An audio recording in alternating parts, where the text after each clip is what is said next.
যা গরম পড়েছে বন্ধুরা, বেশি তেল মশলা যত খাবার তো খেতে মোটেই ভালো লাগছে না, তাই এই হেলদি রেসিপিটা বানিয়ে নিলাম। খেতে তো দারুণ, আর শরীরও ঠান্ডা থাকবে। দেখুন তো আপনাদের কাছে কেমন লাগে।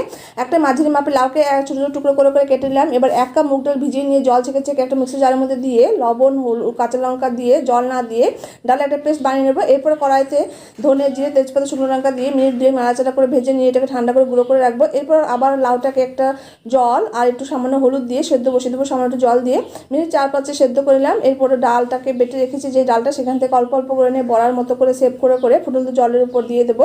খুব বেশি করে দেবে না, তাহলে কিন্তু একদম ভর্তি হয়ে যাবে কড়াইটা। এবার মিনিট 5 নাড়াচাড়া না করে ফুটিয়ে নিতে হবে।